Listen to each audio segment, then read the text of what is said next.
अभीरा से गिरने की वजह जानकर अरमान ने गीतांजलि से अपना हर रिश्ता तोड़ दिया और सीरियल पति ब्रह्मचारी का आने वाला एपिसोड होने वाला है। बहुत ही मजेदार ये रिश्ता क्या कहलाता है कहानी में देखने को मिलेगा कि ईशा अपनी आईएएस की तैयारी में लग चुकी है। मायरा को बेहद बुरा लग रहा लेकिन जब गुलाब उसकी वजह से चलता है या यूं कहें सूरज ने उसके कारण पढ़ने की परमिशन अभीरा के साथ उसे शक होने लगता है कि अगर सूरज सच्चाई तब सामने आएगी जब मायरा हिम्मत जुटाकर तो अरमान को बता देगी उसका घर छोड़कर जाने की कहने पर ही अभीरा को कमरे में लॉक इसी वजह से गुलाब सिंह अपने रास्ते का नहीं पता सूरज को हटाने की कोशिश करता है कि शायद मायरा खतरे में है। उसे पता है और इसी डर से वह खिड़की से बाहर निकलने की कोशिश करेगी।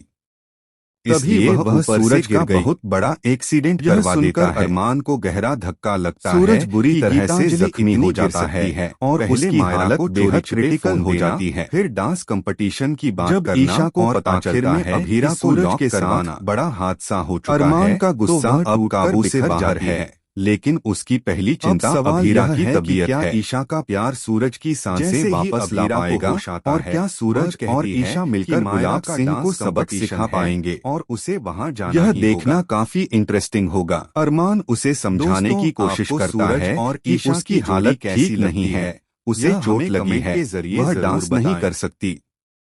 लेकिन अभीरा मायरा की खुशी के लिए जिद पर अड़ जाती है। जानने के लिए जल्दी से हमारा चैनल देखेंगे कि कैसे मायरा और अभीरा एक साथ स्टेज पर एंट्री लेंगी और धमाकेदार डांस परफॉर्मेंस देंगी। उधर गीतांजलि को लग रहा होगा कि मायरा उसके साथ डांस करेगी, लेकिन मायरा का अभीरा का साथ देना उसे चुभ जाएगा। गीतांजलि अपनी साजिशों से बाज नहीं आएगी और जानबूझकर स्टेज पर कांच गिरा देगी ताकि अभीरा घायल हो जाए। लेकिन कांच गिरने के बावजूद अभीरा दर्द सहते हुए डांस जारी रखेगी। इधर अरमान की नजर गीतांजलि पर है।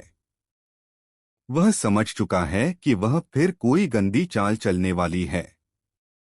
तभी अरमान अपनी आंखों से उसे स्टेज पर कांच गिराते हुए देख लेता है। इसके बाद अरमान वहां पहुंचकर गीतांजलि का हाथ पकड़ता है और कहता है, तुमसे अकेले में बात करनी है। अरमान सीधे सवाल करता है, क्या तुमने मायरा से कहा था कि अभीरा को कमरे में लॉक करे? गीतांजलि हैरान होकर इनकार करती है, लेकिन अरमान कह देता है, मेरी बेटी कभी झूठ नहीं बोलती। इसके बाद अरमान गुस्से में चिल्लाता है, बस करो गीतांजलि, तुम्हें मायरा की मां बनने का शौक था, लेकिन तुम इस चक्कर में कहां से कहां पहुंच गई। अब मुझसे शादी करने का ख्वाब छोड़ दो। वह उसकी अंगूठी वापस उसके हाथ में दे देता है और उसी पल हर रिश्ता तोड़ देता है। दोस्तों, अब देखना दिलचस्प होगा कि अरमान के मुंह से यह सुनकर गीतांजलि का क्या होगा। आने वाले ट्रैक में कहानी और भी रोचक मोड़ लेगी और दर्शकों को और ट्विस्ट देखने को मिलेंगे। अगर आपको यह कहानी पसंद आई तो चैनल को सब्सक्राइब करें और कमेंट में अपनी राय जरूर दें ताकि हम आपके लिए और वीडियो ला सकें। नया ट्रैक कहानी को पूरी तरह बदल देगा। धन्यवाद।